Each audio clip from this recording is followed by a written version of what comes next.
नमस्कार, खबर control news में आपका स्वागत है। आज हम सदर बाजार विधानसभा से आम आदमी पार्टी के मोहम्मद असलम और जाकिर जी से क्षेत्रीय मुद्दों पर सीधी बात करेंगे। असलम जी, खबर कंट्रोल न्यूज में आपका स्वागत है सर। सबसे पहले जानेंगे पिछले 5 सालों में जयप्रकाश जेपी जी का कैसा काम रहा इस वार्ड के लिए। भाई जयप्रकाश जेपी जी का जो काम रहा, अब वो बताने से क्या फायदा, क्योंकि अगर उनके काम अच्छे होते तो उन्हें जनता नकारती नहीं।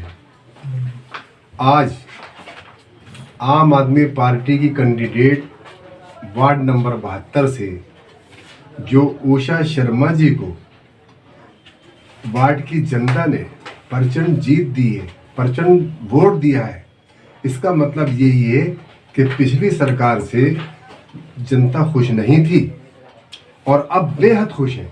क्या क्या समस्या उत्पन्न थी सर इस वार्ड में?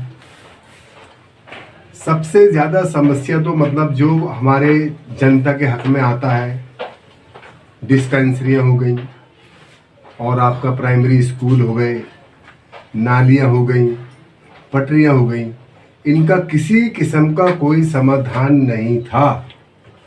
और ये मैं किसी पार्टी की वजह से नहीं, मैं भी एक नागरिक हूँ, मैं भी सड़कों पर आता हूँ, जाता हूँ, मेरे बच्चे भी आते जाते हैं।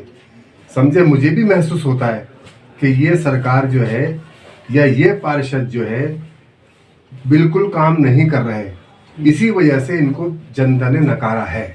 तो जनता बदलाव की आवश्यकता मान रही थी सर?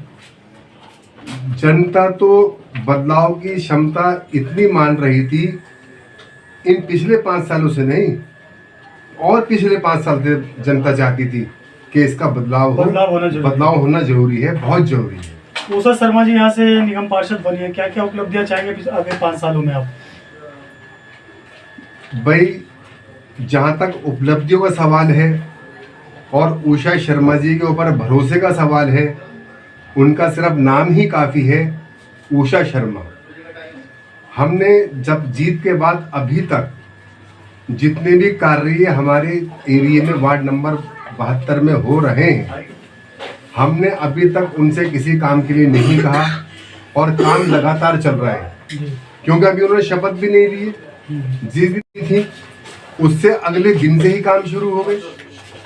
ये आपका तेलीवाड़े के अंदर गली रुई वाली है, वहां पर ना जाने कब से पानी रिस रहा था, कितना पानी बर्बाद हो रहा था। जो आम जनता थी, कस्टमर जो वहां पर आते थे वो परेशान होते थे, दुकानदार परेशान होते थे। उसके अगले दिन ही जकी भाई के माध्यम से, इनकी मार्फत से उषा शर्मा जी ने उस काम को अंजाम दिया। आज वहाँ के सारे लोग खुश हैं। बिल्कुल। जकी भाई, आपसे जान लेंगे कब से जुड़ा हुआ आम आदमी पार्टी से आपका?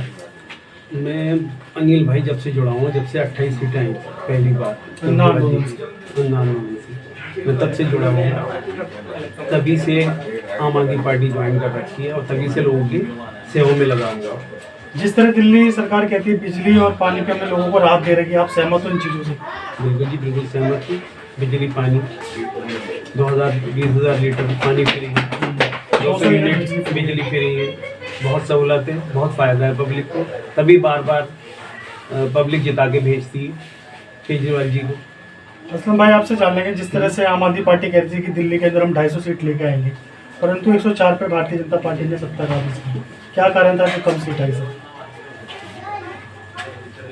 ये कम सीटों वाली बात तो यही हो सकती है कि एक तो मतलब मैं उन लोगों की जो है बदनसीबी कहूँगा जिन लोगों ने आम आदमी पार्टी को वोट नहीं दिया और सीटें कम आई।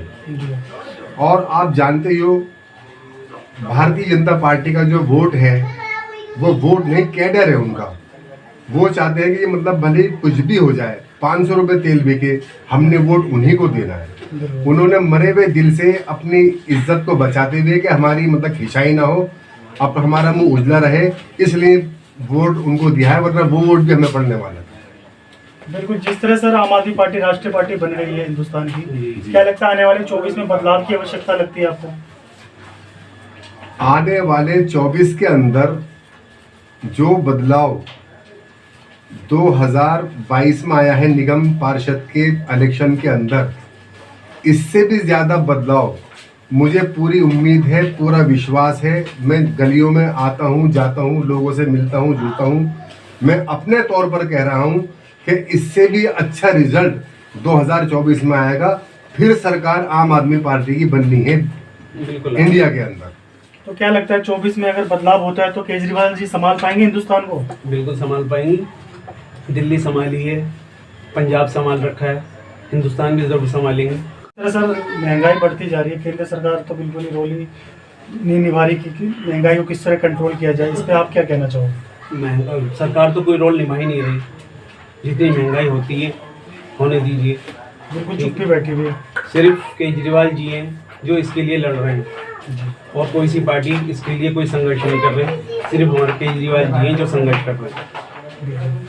जिस तरह कह रहे हैं जाकिर भाई केजरीवाल जी ये जो संघर्ष कर रहे हैं, आपसे जाने जो मौजूदा सांसद है यहाँ से सर डॉक्टर हर्षवर्धन जी, वो कभी क्षेत्र में उपलब्ध रहे?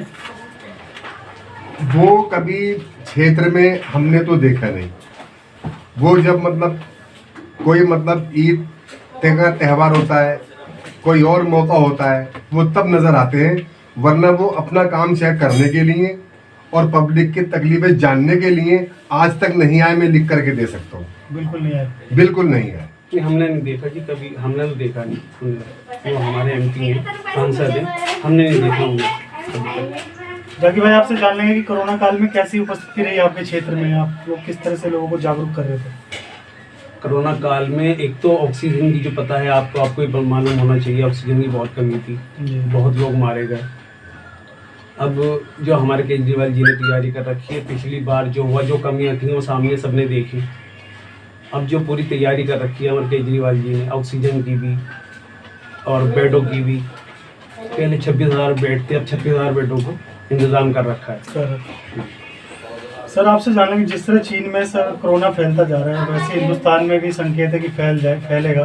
परंतु जो हिंदुस्तान के युवा कांग्रेस राहुल गांधी जी हैं, वो कह रहे हैं कि मुझे भारत जोड़ो यात्रा से रोकने की एक साजिश है, इसलिए कोरोना के नाम से मुझे बदनाम किया जाए, मैं रुकने वाला नहीं।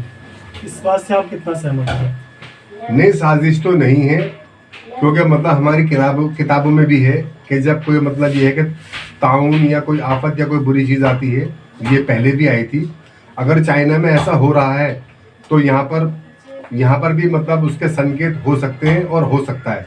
ये राहुल को चाहिए कि मतलब इसको समझे और इसको हल्के में न ले। इसको मतलब वो ना समझे कि मतलब ये कि कुछ हम साजिश रची जा रही है। वहाँ पे लाखों लोग मर रहे हैं चाइना के अंदर, हमारा पड़ोसी मुल्क है। अगर वहाँ से हवा चलती है तो यहाँ पर आती है, समझे? तो इनको अपना इसको रोकना चाहिए, चाहे मतलब बाद में उसको अपना यात्रा निकालते रहे, जोड़ते रहे। और यात्रा जोड़ के निकालेंगे क्या? 24 में तो हम आ ही रहे हैं आम आदमी पार्टी वाले। हम अपने आप रोकेंगे, अपने आप संभाल लेंगे हम पूरे देश को। ना कोरोना से होगा, ना महंगाई रहेगी और ना ही मतलब कोई समस्या रहेगी, क्योंकि इनके पास पॉलिसियां नहीं है। महंगाई क्या चीज होती है? कुछ भी नहीं होती महंगाई। पॉलिसी अच्छी होगी, पॉलिसी मेकर अच्छा होगा तो हर चीज सस्ती हो जाएगी। पहले शीला दीक्षित कहा करती थी कि भाई बिजली इतनी महंगी है, बिजली इतनी महंगी है, अब फ्री में बिजली क्यों मिल रही है? शीला दीक्षित चाहती थी कि भाई एक घर से 5,000 रुपये महीने का बिल आना चाहिए। आज मतलब यह है कि और उल्टा मिल रहा है हमको। ये क्या है कि हमारी पार्टी जो है आम आदमी पार्टी, इनकी पॉलिसी अच्छी है, इनके ये ईमानदार लोग हैं और ईमानदारी के अंदर कभी कोई ना भूखा मरता ना घाटे में जाता ईमानदार आदमी। सर अंत में जान लेंगे 3 साल बाद विधानसभा चुनाव होने जा रहा है, क्या चाहते हैं आप? बदलाव चाहते हैं इस बार इस विधानसभा से, या पुनः चाहते हैं वही प्रतिनिधि दोबारा प्रतिनिधि करें? भाई ये तो हाईकमान का फैसला है, इसमें हम कुछ नहीं कह सकते कि मतलब कौन प्रतिनिधि रहेगा कौन नहीं रहेगा। हम तो एक बात ये जानते हैं कि केजरीवाल जी जो हैं दिल्ली के गार्जियन हैं और वो दिल्ली के बारे में हमसे अच्छा सोचेंगे और वो इसकी देख रेख के लिए, इसके विकास के लिए जो भी अच्छा प्रतिनिधि चुनेंगे हम उन्हें जिता कर भेजेंगे। बहुत बहुत धन्यवाद सर, आपने समय निकाल कर हमसे बात की सर। धन्यवाद। बहुत बहुत धन्यवाद आपका, बहुत बहुत धन्यवाद।